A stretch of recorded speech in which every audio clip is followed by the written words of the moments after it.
Hello and welcome to Epiphytic Cacti. If you are new to epiphytic cacti and want to dip your toes in or are looking for a specific aesthetic in your home, this new series is for you. Let's begin with the Rapunzels. Long, very long, trailing epiphytic cacti with round stems of varying degrees of thickness. Some are bald, some are hairy or spiny, some are both. This video is sponsored by Plantain Pro NPK. Just kidding, but seriously, if you have ever felt the need to have a houseplant you can braid or do some cool short-form hair tutorials with, these might be for you. These really have the potential to take plant styling to a whole new level. Let's begin with some skinny, braidable epiphytic cacti with a sleek, sexy, trailing vibe from most to least common: Rhipsalis Puniceodiscus, Rhipsalis Lindbergiana. Rhipsalis may be an unusual specimen of Neves-armondii, but also maybe a Neves-armondii Puniceodiscus hybrid. More on that later. Lepismium lumbricoides and Rhipsalis pulchra. Rhipsalis Puniceodiscus is an outstanding species. It has it all. Super long stems, gorgeous large flowers, and beautiful yellow-orange to reddish-orange fruit that look like miniature pumpkins. Some will come with flowers with red stamen, others with yellow stamen. The name means something like pink disc and came from the pinkish disc at the base of the stamen, inside of the flower. Some specimen, when grown in high light, can flush purple or a red color, making a sun-stressed plant look absolutely amazing. The more common one in the US has red stamen, while in Europe, the yellow one seems more common. Although in Europe it is often commercially incorrectly sold as Rhipsalis Heidelberg, which is a supposed pink fruiting hybrid, but I assure you, if it is a Rhipsalis that grows very long stems and has orange fruit, there is only one species it would be: Rhipsalis Puniceodiscus. There are two small drawbacks to this plant. Quite often the stems can dry out in sections, turning black and ruin the look of the plant. I find I often have to trim these stems off and place the healthy sections back in the pot. However, if you can find the yellow stamen one, I would recommend that one as it is a healthier growing plant. Also, after flowering or fruiting, the stems will have craters where the flowers or fruit was. Over time, the plant can lose some of its beautiful appearance. This is, however, a plant that is beautiful both as a young specimen on a windowsill or shelf or as a large hanging specimen that can easily grow from ceiling to floor. Because the stems are round and smooth and the plant has minimal branching, it is no doubt one of the most strikingly elegant plants to grow. Next we have this Rhipsalis, which has been circulated in the US under a multitude of incorrect names. I'm not sure if it is a particularly pendant Rhipsalis Neves-armondii, which typically grows as more of a stout bushy plant that doesn't fit the vibe for this video, or one of the supposed hybrids between Rhipsalis Neves-armondii and Puniceodiscus. Either way, it is an unusually gorgeous plant. Rhipsalis Neves-armondii was named in honor of the Brazilian botanist Amaro Ferreira das Neves-Armond. The flowers of this plant are quite large for Rhipsalis, as is the curious pinkish fruit. It grows completely healthy and flowers multiple times a year. The stems are a bit thicker, and it doesn't grow quite as long as stems as Rhipsalis Puniceodiscus. However, it is a very robust plant that quickly and easily fills out, where some Rhipsalis take quite a bit of work to look lush and full. The stems will also flush a purple-red color when grown in higher light. This is one of my favorite plants as it is so easy and problem-free. It's just a gorgeous houseplant hanging anywhere in your home. Truthfully, it won't be small enough to tuck into a shelf for very long. Much like Rhipsalis Puniceodiscus, it will also get craters in its stems after flowering or fruiting. I do, however, find that this grows so fast there are always many scar-free stems. This is truly the royalty of the skinny Rapunzels. If you want this vibe, I cannot recommend Rhipsalis Lindbergiana enough. The only issue is finding it, although it is slowly getting better. Unfortunately, it is so easily confused with some other plants we will see in the indoor tour and next section, namely Lepismium lumbricoides and Rhipsalis bassiferum. Rhipsalis Lindbergiana was named in honor of Gustav Lindberg, a Swedish botanist. There are no drawbacks or issues with this plant. If you want this long, sleek, and sexy trailing vibe, I cannot recommend this plant enough. It doesn't get the large scars post-flowering, so the stems will always be attractive. It also grows the longest continuous stems of any epiphytic cacti I've seen. It won't just grow ceiling to floor. It can grow down the stairs and out the door to the neighbor's house. Wild photographs of this species are absolutely crazy. There is nothing like it. If you are in the United States and have been south where moss hangs down in great clusters from the trees, it's very similar, only it's great clusters of lush green Rhipsalis Lindbergiana in Brazil. They look like massive nests of vines, or as though the trees have grown great long, thick, beautiful hair. The flowers of this plant are tiny and numerous, which is a glorious thing to see, followed by white, green, pink, or even almost red round fruit. When in flower or fruiting, it looks like a curtain fit for a fairy kingdom. In the 1960s and 1970s, they used to have these beaded curtains for doorways. If you've ever seen Austin Powers, it's that kind of vibe. You could very easily create a living doorway curtain out of this species. Two plants not large enough to be featured here are Lepismium lumbricoides, which can look very similar to Rhipsalis Lindbergiana. The major difference is in their flowers. Lepismium lumbricoides has rather large bell-shaped flowers and red, dark purple, or even almost black fruit. This species is hit or miss on whether you will find a specimen that grows quickly and long and trailing. The name unfortunately means something like earthworm. Yep, worm. That is not that sexy. I can't wait for some commercial plant distributor to coin it earthworm cactus. See, while it grows in large clusters on the trees, it actually kind of snakes along the branches in big nests of what does resemble worms. However, in your home, that isn't how it's going to grow.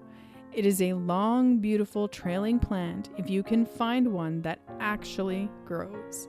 Many of the plants found in circulation are very slow growing, which really makes a girl wonder exactly how old the plants growing in the wild really are. Rhipsalis pulchra is also not featured here as they only have very small plants. It also grows quite long and beautiful with a strong resemblance to Rhipsalis bassifera.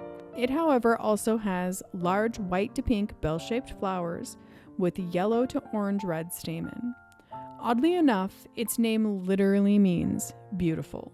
Unfortunately, this is a niche and pretty rare species.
There are several other plants and even a genera that can fit into this category with varying degrees of thickness to their stems.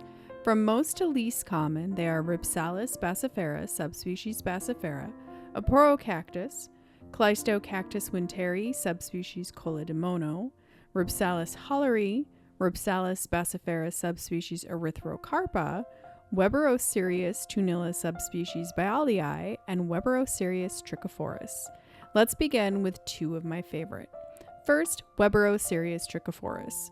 Trichophorus means something like hair-bearing in regards to the curious tufts of hair that it produces at its areoles.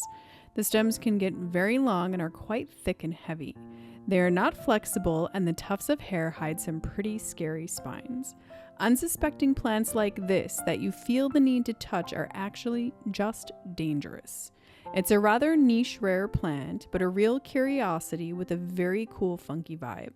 The flowers it produces are curious, quasi-tubular, waxy-looking things of medium size that often smell of melons to attract its nocturnal bat pollinators.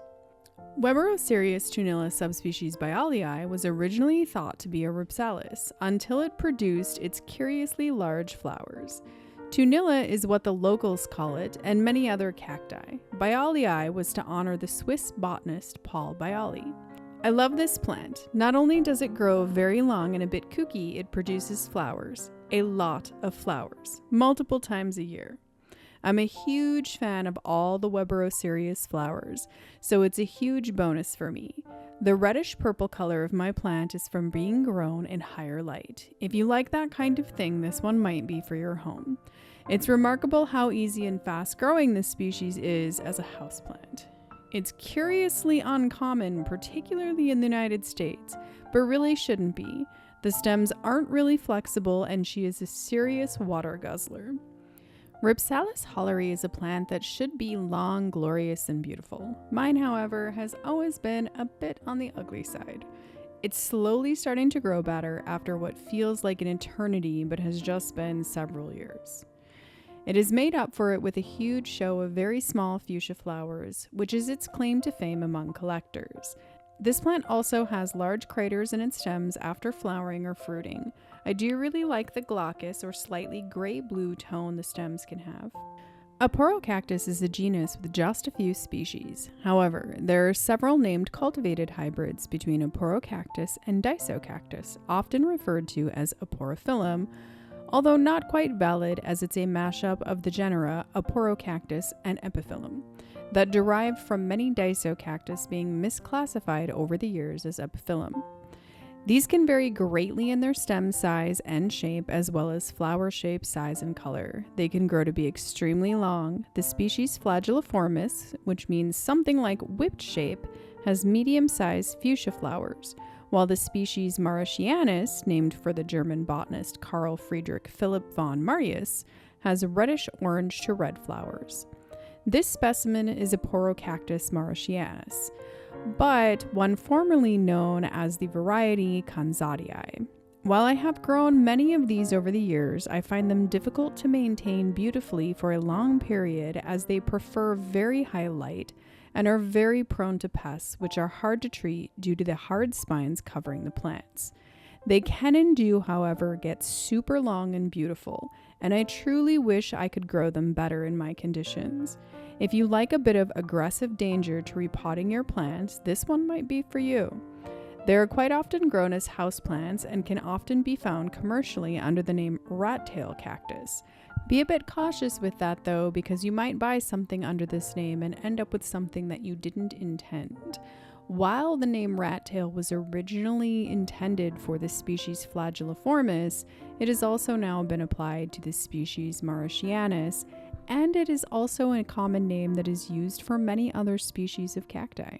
Rhipsalis bassifera subspecies erythrocarpa, which is actually pronounced something like bachifera, but I've long mispronounced it as bassifera, and old habits can die hard. It is not horribly common, but it is out there, and it's just not likely to be under the correct name. Bachifera means berry-bearing, as they readily produce a large amount of fruit, and erythrocarpa means something like red-skinned, in regards to the red fruit it produces that slowly go from red to pink to white as they fully ripen.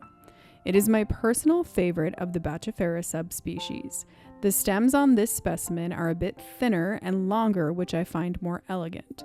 Plus, how cool is that fruit thing?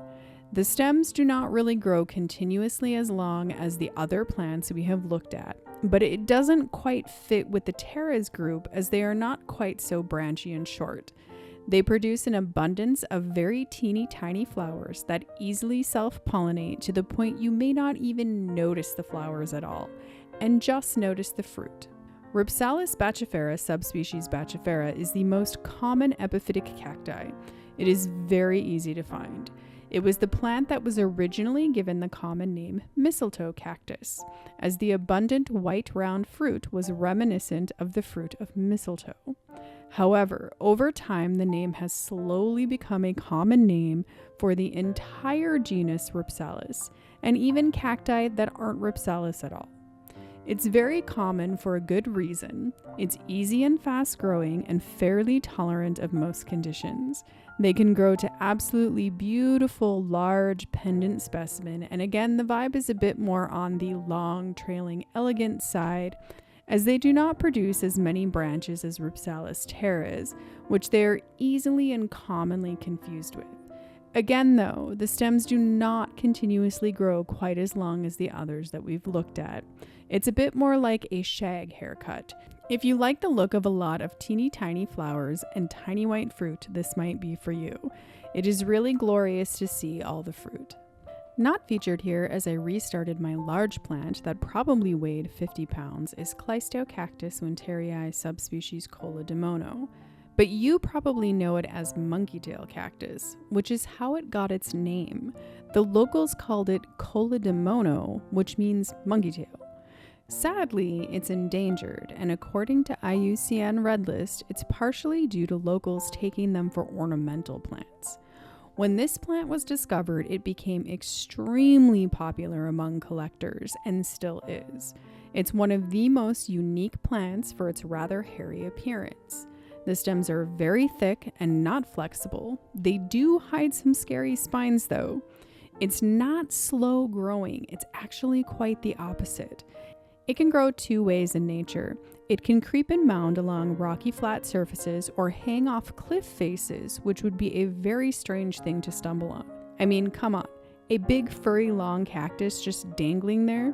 It produces medium-sized, dark pink, sometimes a little reddish flowers. It's a bit misunderstood as a houseplant though. It's not hard to find very cool pictures of this plant that are etiolated, or growing much skinnier stems than they should be due to a lack of light. This is a highlight plant. Even a south-facing window might not be bright enough in some places and should be supplemented with a good, strong grow light. Sometimes plants do crazy things like produce a lot of fur to provide shade for themselves when there isn't enough in their natural habitat, which is a very cool adaptation and adds a bit of a wondrous vibe to our homes. My little cutting from my big plant was started in this little tiny bonsai pot, which provided room to see how it might creep and clump. It's interesting to see how small the pot is in comparison to the plant size as well. It does prefer a tight pot, as it's easy to overwater and rot if you have a cool or lower light season. The stems being so thick means it retains a lot of water and doesn't need as much water as something like a Rhipsalis. However, it needs more water than a typical desert terrestrial cactus. I strongly prefer to grow this plant in a hanging basket, letting it trail, as my mom ruined my small clumping one for me by saying it reminded her of dog dookie, and now I can't unsee it. It's time to repot this one. I made it all the way to the end and realized I forgot Selenicereus. Selenicereus is a genus that translates into something like mooncereus to describe the white night-blooming species found in this genus. Not all Selenicereus grow long stems, but some definitely do. A few I can think of that are some of my favorites are Selenicereus inermis, which can commonly commercially be found by the older synonym Selenicereus workley. Inermis means something like defenseless, and that was to describe this species not having spines. Selenicereus pityranthus, whose name means something like feathered flower, and Selenicereus nelsonii. Unfortunately, all of the Selenicereus species often get jumbled into some commercial or common names like night blooming cereus, queen of the night, princess of the night, moonlight cactus. While maybe at one time these names were intended for a specific species, but today they are applied to many different species and sometimes different species across different genera.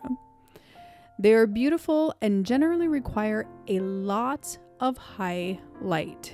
They can get to be a bit awkward to grow at times as a houseplant, as they can get large and sprawling. They are very fast growing species. The stems are typically not flexible, and most but not all species have fairly aggressive spines. My personal favorite is this little guy. I believe it is probably Selenicereus nelsonii, who was named for an American botanist, Edward William Nelson. I'm not positive that is what this species is, though. It was given to me as Selenicereus mini from Belize. It truly is rather miniature for Selenicereus, and it makes the most beautiful hanging plant. While I have some Selenicereus, it is a genus I would like to become more knowledgeable on. I do find that while they grow quite well here, they are not easy to flower. They require quite long highlight days, which is hard to achieve in the Midwest. I only have ever been able to procure flowers on Selenicereus anthonianus so far.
I hope you've enjoyed looking at these epiphytic cacti that have Rapunzel vibes with me. Let me know which ones you would grow in your home. Thank you for watching, and as always, happy cacti growing.